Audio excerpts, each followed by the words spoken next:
He said it without glancing up from his laptop. No pause, no shift in his voice, no flicker of anything crossing his face.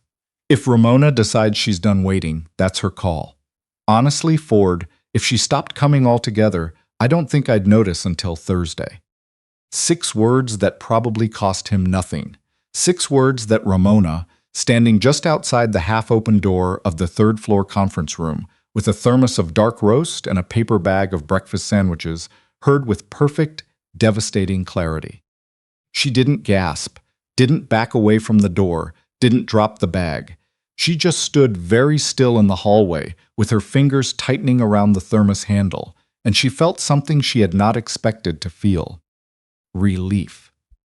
Not heartbreak, not rage, not the particular hollow grief she'd been quietly carrying for the better part of 18 months, just relief, clean and cold and absolutely final, because she finally had her answer. And the answer was the one she'd been afraid to say out loud, the one she'd already known somewhere in her body. The way you know things before you're willing to think them. If you've ever loved someone who treated your love like furniture, something useful enough to keep, invisible enough to ignore, this story is going to hit somewhere you've been trying not to touch. Stay with us until the end. Subscribe to Hidden Romance Stories so you never miss a story, drop a like, and leave a comment letting us know where in the world you're watching from. We want to see exactly how far this one travels. The Wednesday ritual had started 2 years ago, almost accidentally. Ramona hadn't planned it as a ritual. She'd just shown up one Wednesday morning with coffee and a breakfast sandwich because Nolan had mentioned the night before. In the offhand way, he mentioned most things, like weather, like traffic, that he hadn't eaten anything since the previous afternoon. Not a complaint, just a fact, the way he stated all his facts, declarative, final, not inviting comment. She'd driven 20 minutes through Chicago traffic, talked her way past the security desk, where a guard named Amos looked at the paper bag with the expression of a man who had seen stranger things pass through his lobby but wasn't about to stop something that smelled that good, and made it to the 14th floor of Harrington Capital's offices in the glass tower on Wacker Drive. Nolan had come out of his meeting to get her. That had surprised her. He was not a man who came out of meetings for anything. The meeting reorganized itself around him. But he'd come out, still in his jacket, and he'd looked at the thermos and then at her, and something in the set of his jaw had shifted just slightly. Not quite a smile, but adjacent to one. And he'd said, "You drove here for this." "You haven't eaten," she said. "I'm fine." "You said that yesterday, too." He'd taken the coffee without another word, and after that it became Wednesday. Every Wednesday without exception, for 2 years. Through the acquisition that almost collapsed in January. Through the week, Sonny had the flu and Ramona brought the thermos anyway, dropping it off in 10 minutes before racing back to the apartment. Through the Wednesday, Nolan was in an emergency board meeting for 6 hours, and his assistant Beth had come downstairs to apologize. And Ramona had said of course, and driven the sandwiches home and eaten them herself over the kitchen sink. That was the thing about Ramona that the people in Nolan's world, including Nolan himself, had fundamentally misunderstood. She wasn't soft, she wasn't naive. She was 34 years old, had spent 5 years building a bakery called Sundry, from nothing more than a rented commercial kitchen and a recipe her grandmother had written on the back of an envelope. She was raising a 6-year-old daughter named Sunny on her own, had been since Sunny was 2, with the particular focused competence of a woman who had long since stopped waiting for someone to make things easier. She had opinions. She had edges. She had, on more than one occasion, told Nolan Harrington, CEO, founding partner, the kind of man whose name appeared in business columns, beside words like decisive and formidable, directly to his face that he was being an idiot about something. He'd listened. That was how she'd known, early on, that there might be something real here. Nolan had married her because she was the only person in a decade who hadn't looked at him like an instrument, who'd looked at him, instead, like a man, an actual, sometimes exhausted, occasionally wrong man. After enough years of being treated like a force of nature, that had been almost unbearable in its rarity. But something had shifted in the 18 months before that Wednesday. It wasn't one thing. It was never one thing. It was the dinner reservations that became, "Can we do Friday instead?" That became a text at 9 p.m., that became nothing at all. It was Sunny asking one Sunday morning, is Nolan coming home before bedtime? And Ramona realizing she genuinely didn't know. It was the Wednesday visits getting shorter. 30 minutes became 20. 20 became 15. Became a thermos on Beth's desk, and he said to tell you he'll make it up to you.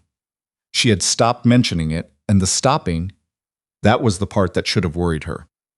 Because Ramona was not a woman who stopped.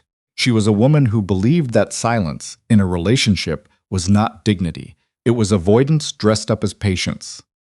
But with Nolan, she had started going quiet, not out of fear, out of something worse, the creeping certainty that saying the words out loud would only confirm what she was already beginning to understand, that she had become, in some essential way, optional. The Wednesday it happened was not a special Wednesday. She'd made the sandwiches that morning after dropping Sunny at school, turkey and sharp cheddar on sourdough, the way he liked them, with the Dijon on the side, because he was particular about that. She'd driven the familiar route and smiled at Amos and taken the elevator to 14. Beth met her at the desk with the careful eyes of a woman who had been delivering these particular messages for 6 months and felt the weight of each one. "Mrs. Harrington, he's just finishing something up. Might be a few minutes." "Of course," Ramona said. 40 minutes later, she needed the restroom. The one on 14 was being cleaned. Beth walked her to the third-floor hallway and pointed her down the corridor. She was on her way back when she heard it. The conference room door was maybe 6 inches open. She recognized Ford's voice first. Ford Reeves, Nolan's co-o, compact and precise, with the permanent expression of a man doing arithmetic in his head. He was saying something about the quarterly review, about the Kellner acquisition timeline. Then Nolan's voice, unhurried, certain. "Is Ramona still downstairs?" "She's been waiting about 40 minutes. A pause, the sound of a chair shifting. "Tell Beth to let her know I'll be another 90 minutes minimum." A beat. "If Ramona decides she's done waiting, that's her call. Honestly, Ford, if she stopped coming altogether, I don't think I'd notice until Thursday." Ford said nothing.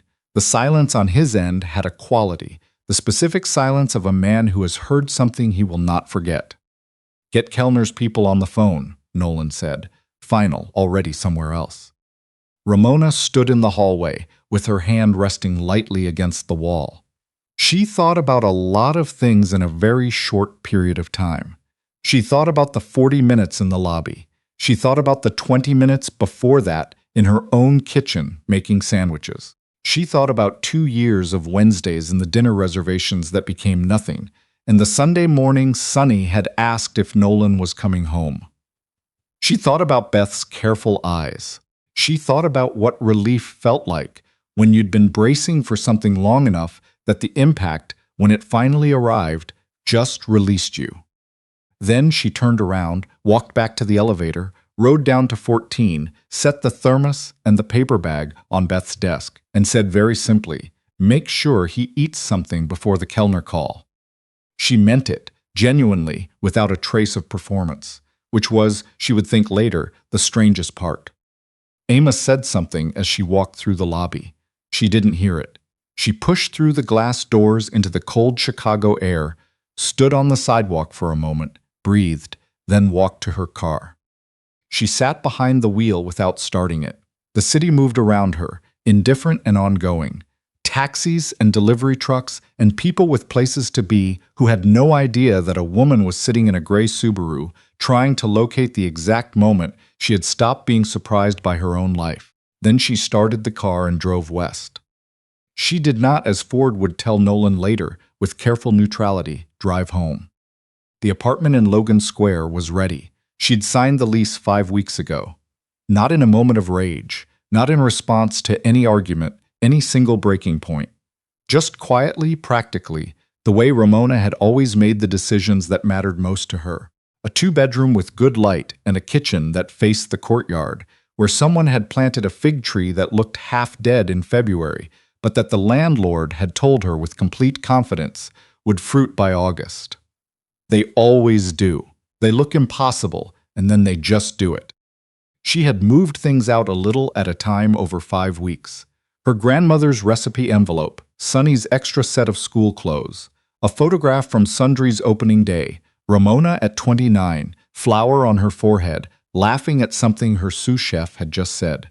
She had not looked like a woman packing to leave. She had looked like a woman assembling the pieces of a life she already knew how to live. The school library was 4 blocks from the apartment. She'd already spoken with the librarian, a woman named Mrs. Navarro, who had the no-nonsense warmth of someone who had spent 30 years teaching children that reading was not punishment. Mrs. Navarro had not asked why Ramona Harrington, whose husband's firm had its name on half the buildings in the River North skyline, was interested in volunteering Tuesday and Thursday mornings. She had simply looked at Ramona's application, looked at Ramona, and said, "Can you start Monday?" Ramona said yes. She parked the car, sat for a moment looking at the fig tree through the courtyard fence. Then she went upstairs, made tea, and sat at the kitchen table with the window open, listening to the sounds of Logan Square settling into its evening. She thought, "This is quiet. This is just quiet." And for the first time, in longer than she could accurately remember, the silence felt like something that belonged to her. Nolan came down to 14 at 7:20 that evening to find Beth shutting off her monitor, the thermos and the paper bag still sitting on her desk, exactly where Ramona had left them. She came up? Beth looked at the bag. She left it, around 4. She said to make sure you eat something before the Kellner call. He tucked the thermos under his arm and went home, assuming she'd be there. He was not, in that moment, a man who examined his assumptions. The apartment was quiet when he arrived. He assumed she was asleep. He moved through the rooms the way he'd moved through them 100 times. Keys on the hall table, jacket over the chair, and he did not notice in any conscious registering way that it felt different. He slept without checking the other side of the bed. By day 3, the apartment had started to speak, not loudly, not in any way he could have pointed to and named. It was the coffee not made when he came downstairs, the absence of Sonny's cereal bowl in the drying rack, the small ceramic pot of herbs on the kitchen windowsill that Ramona moved every few days to catch the light, now sitting in shadow, the basil beginning to lean. Ford came to the office on the 4th day without being summoned. He stood in the doorway with his hands at his sides, and the expression of a man who had already decided he was going to say something and was only locating the words. "She planned this," Ford said. Nolan looked up slowly. She didn't leave because she was upset. She left because she was finished. Ford didn't look away. "I ran a trace when she didn't turn up at any of the usual places. The apartment in Logan Square, it's in her name. She signed the lease 5 weeks ago. Her grandmother's recipe envelope was the first thing she moved out." The room was quiet for a long time. "You watched her pack," Nolan said. "I noticed the building's visitor log. She made 6 trips in 5 weeks, small things each time." Ford shifted his weight. "I didn't tell you because I was in the room on Wednesday, and I thought you needed a few days to sit in the quiet before I handed you information you'd use to go get her back like it was a transaction." The air tightened by several degrees. Nolan looked at his desk for a long time. Then he said very evenly, "Thank you, Ford." Ford understood that he was dismissed and went. Nolan sat alone. He thought about the photograph from Sundry's opening day, Ramona at 29 with flour on her forehead, laughing at something off camera. The particular quality of her laugh in that image, unguarded, complete, the laugh of a woman who did not yet know he existed. He had always found it slightly difficult to look at without feeling something he couldn't name. He understood now what the feeling was. She had been happy like that before him. She was trying to find that again. He called his attorney. "I need to understand where we stand on the marital assets if a separation were initiated." Both directions. Full picture. "Are you initiating?" "No. I need to understand where I stand. There's a difference." He read the voicemail she'd left on the home landline, a number they'd kept for no reason either of them had ever examined, on the 6th day. He hadn't thought to check it. He didn't know she'd called until he sat at the kitchen table that Sunday and noticed the blinking light on the base unit, the one they'd gotten when they moved in and never once used. Her voice was steady, the voice of a woman who had thought something through until it was clean. "I'm not angry. I want you to know that first, because you'll read everything through that lens if I don't say it out loud. I spent the last year trying to figure out how to tell you that I needed more of you, and then realizing there wasn't more of you available. Maybe there never was. That's not a condemnation. It's just the truth as I understand it. Thank you for the life we built when we were building it. Take care of yourself. I mean that." He listened to it 4 times. Then he sat at the kitchen table for a long time in the apartment that had been too quiet for 2 weeks and thought about what it cost a person to love someone that steadily without it being earned, and to still mean it on the way out the door. The divorce papers arrived on a Monday. Her attorney was thorough and fair, no aggression in the language, no punitive reach into territories that would have been easy to target. She was asking for a clean, equitable division of the legitimate marital assets. Tucked inside the back page was a note in her handwriting, the practical, unhurried script of a woman who covered ground fast. He read it once, then put it face down on the desk, and did not read it again for 5 days. Ford found out about the papers through the firm's legal channel. He came to the office that afternoon, knocked once, came in. "I'm not contesting them," Nolan said, before Ford could ask. "The terms are fair. I'm not going to drag her through a process she's already been through in her head 100 times. Ford sat down in the chair across the desk, something he almost never did without being invited. He was quiet for a moment. Then, the Foundation's annual school drive, they're short on picture books. I pulled the inventory gap for the participating schools. A pause. The one that's shortest is Sunny's school. The room was very quiet. "I'll look at the numbers," Nolan said. He did more than look. He spent an evening with the school library's public filings and a yellow legal pad doing arithmetic, and when he finished, he had a precise number. The exact gap between what the library had and what it needed. He made an anonymous donation through one of the Foundation's giving vehicles, clean, audited, completely untraceable to him personally, designated specifically for books, by age range, per the school's stated inventory needs. It was not a gesture, it was not leverage, it was there is a gap, and I can close it, and closing it doesn't require anyone to know it was me. Ford found out because Ford always found out. He came to the office and stood near the door. The donation cleared. "I know. She won't know it came from you." "That's correct." A pause. "That's different from how I've seen you operate." "Yes," Nolan said, "it is." He read the note on the 5th day, sitting at the kitchen table on a Sunday morning with the apartment finally just quiet rather than wrong.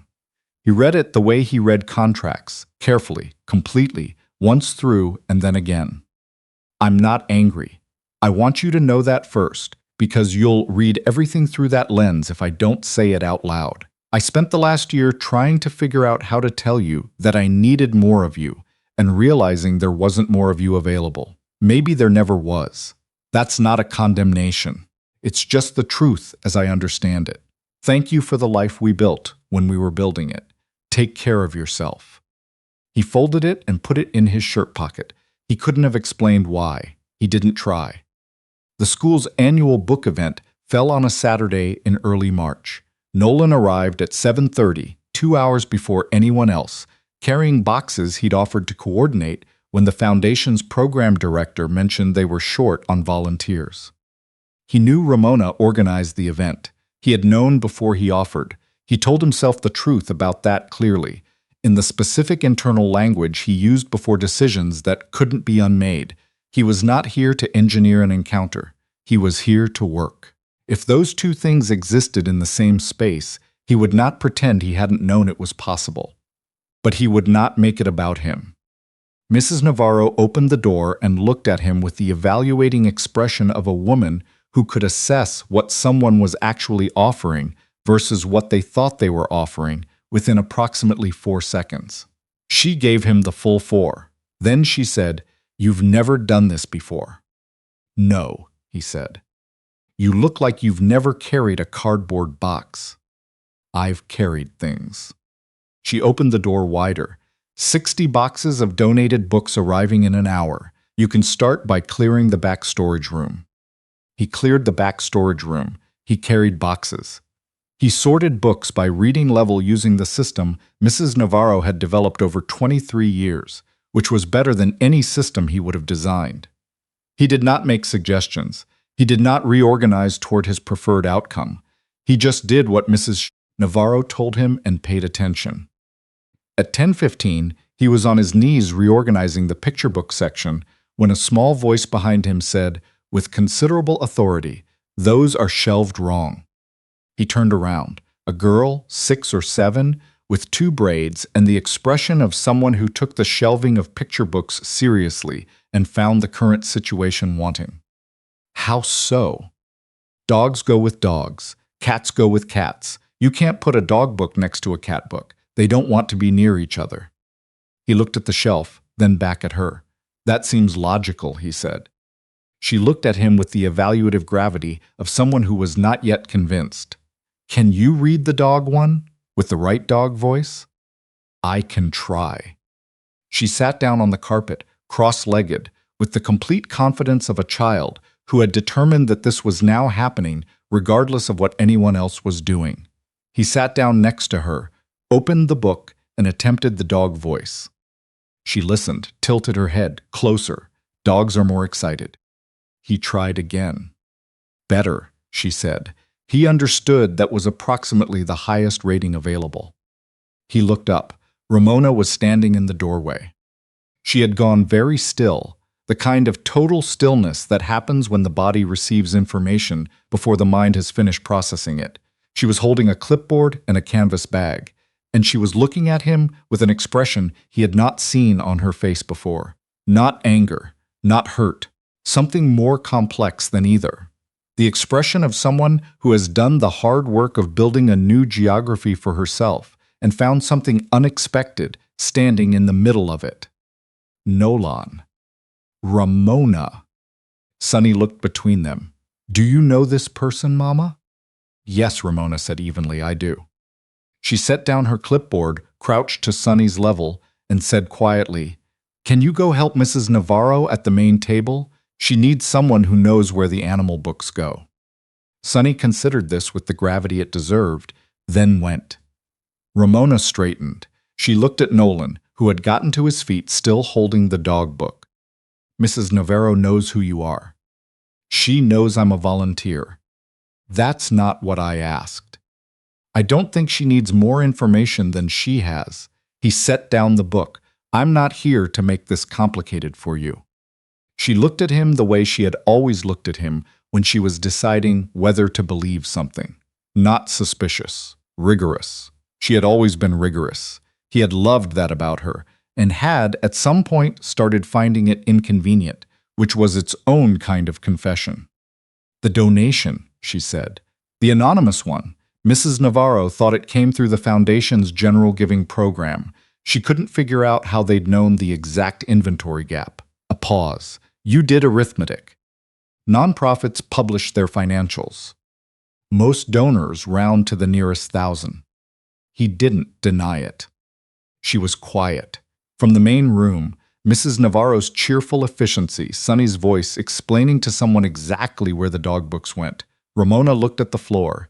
Then she said, "Come find me after. When the families start leaving, I want to talk." She walked back to the main room without waiting for his answer. They talked in the supply room when the event wound down, when the noise had lifted and what remained was the weight of what had been really happening underneath it all along.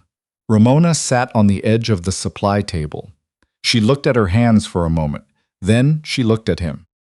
"Tell me what happened when you came downstairs that Wednesday," she said. "What you understood." He knew exactly what she was asking, not what had happened. Whether he actually knew, in the full accounting of it, what the damage had been. "Beth told me you'd left the coffee and gone. I picked up the thermos. I assumed you'd be home. He held her gaze. I didn't think about it again until I was upstairs. She absorbed this with the stillness of someone who had prepared for honesty and still found it had weight. I heard you, she said. I was in the third-floor hallway. I heard what you said to Ford. I know. A pause.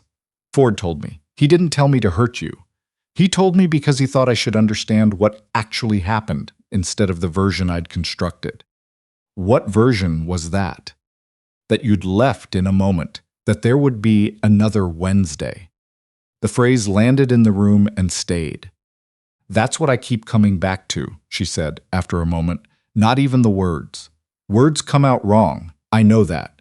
What I keep coming back to is that you were right.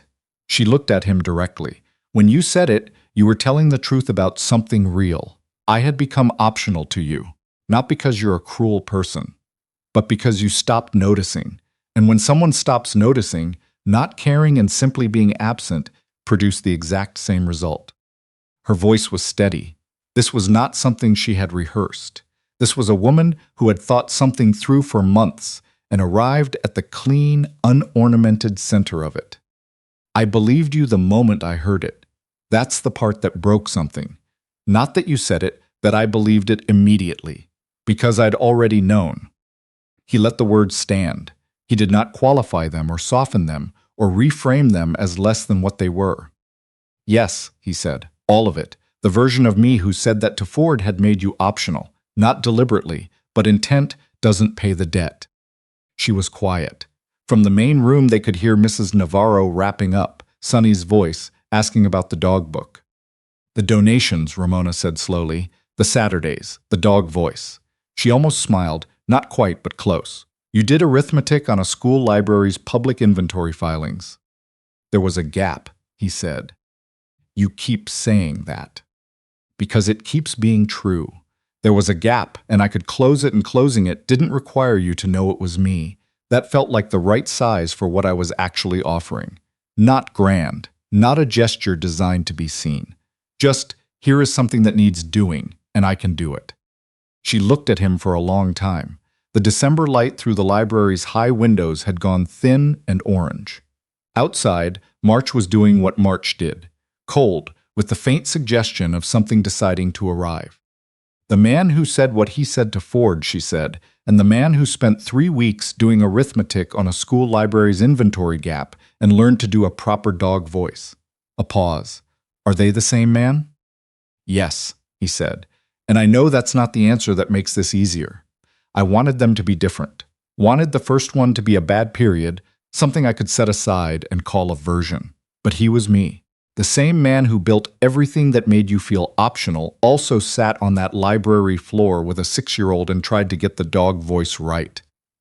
He looked at her steadily.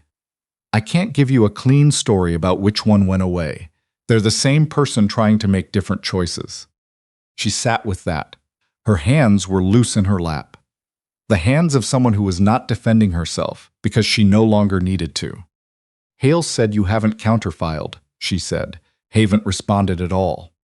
No. That's not like you. No, he agreed. I keep picking up the pen and I can't complete the motion. Not because I'm stalling, not because I'm managing the outcome, because it's not a motion I can make.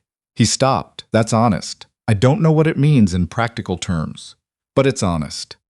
She reached into her canvas bag. She took out an envelope. He recognized the weight of it, the dimensions.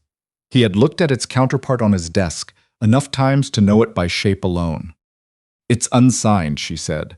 I've had it for 9 weeks. My attorney keeps asking. She looked at the envelope. I told myself I was waiting to feel certain, but I think I was actually waiting to see what you'd do when there was nothing holding it in place.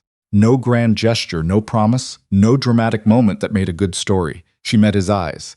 Anyone can change for a month. I know, he said. 9 weeks isn't enough time to know. No, it isn't. He looked at her. He thought about everything he'd imagined saying in 4 months of imagining this conversation. The version where he found exactly the right words. The version where his clarity was so complete it answered everything. He thought about all of those versions. None of them were this.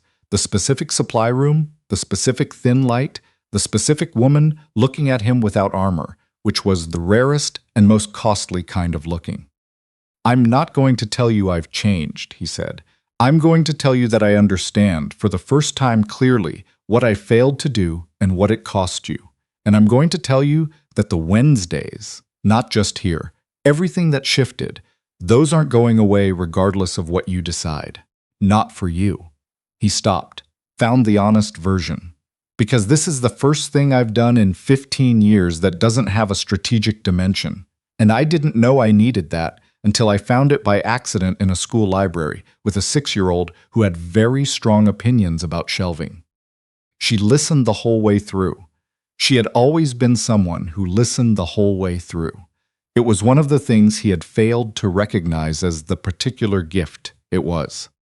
"I didn't change my mind because of the donation," she said quietly. "I know." Or the Saturdays. "I know." Though the arithmetic. She shook her head, and the expression on her face was something between exasperation and something warmer than that. And for a moment he could see very clearly the version of her that had stood in a different hallway 2 years ago, deciding it was worth driving 20 minutes. That was very you. "There was a gap," he said, for the third time. And something in the repetition opened into something else, both of them hearing the other meaning underneath it. The gap that had been there for 18 months before she'd set the thermos on Beth's desk. The gap that had opened so quietly, so gradually, that neither of them had named it until it was the width of a fig tree in Logan Square and a library 4 blocks away. She held out the envelope. He took it. "I'm not saying we go back," she said, and her voice was steady in the way of someone who has found their footing after a long time without it. "That's not available anymore. But I've been watching 4 months of something that wasn't built for my benefit, watching what you do when you think no one who matters is looking. And I think—" She stopped. "I think there's something to find out on the other side of this. If you want to find out." He looked at her for a long moment. He thought about a Wednesday 2 years ago. He thought about 20 minutes of Chicago traffic and a thermos of dark roast, and the moment he had come out of a meeting, something he never did, because a woman he hadn't known for very long had driven across the city because he hadn't eaten. He thought about 3 words left at a reception desk. Make sure he eats, at the precise moment of walking away, with no anger in them and no performance. Just, this is who I am, even now, even leaving. He put the envelope in his inside pocket. "One thing," he said, "if I start becoming background again, if I'm something you work around instead of someone you actually have, I need you to say so, directly, not because I need protecting from the truth, because I'd rather know." "That's what I needed 2 years ago," she said. "I know, I'm asking for it now." She thought about this. Then she nodded once, "And if you look at your phone during dinner with Sonny, I'm going to take it and put it in the kitchen." He almost said something, caught himself. "All right," he said instead. She looked at him for one more moment. Then she picked up her bag and walked out. He followed. They came out through the school's front entrance into the March afternoon. Sonny was waiting on the front steps with Mrs. Navarro, holding the dog book and looking deeply satisfied with the outcome of the day. "Can he read it again at home?" Sonny asked Ramona, with the directness of a child who considered logistics the most efficient path to desired outcomes. Ramona looked at Nolan. "That depends on whether his dog voice passes inspection on a second listen." Sonny turned to Nolan with the gravity of a senior official. "I'll need to hear it first." "Fair," he said. Mrs. Navarro watched the 3 of them from the top step, with the reading glasses pushed up on her forehead, and the expression of a woman who had seen enough to know when something was either beginning or returning, and had the wisdom to say nothing either way. They walked down the steps together. Sonny took Ramona's hand automatically, and then, after half a block, reached up and took Nolan's with the matter-of-fact certainty of a 6-year-old who had made a decision and saw no reason to announce it. He held on. The city moved around them, indifferent and ongoing, entirely unbothered by the particular weight of what two people were carrying on a sidewalk in early March. The cold had the quality of something that was almost finished, not warm yet, but reconsidering. And somewhere in Logan Square, in the courtyard of an apartment with good light and a kitchen window that faced west, a fig tree that looked impossible in February was already quietly doing what fig trees do, deciding, without announcement, without drama, to become what it had always been going to be.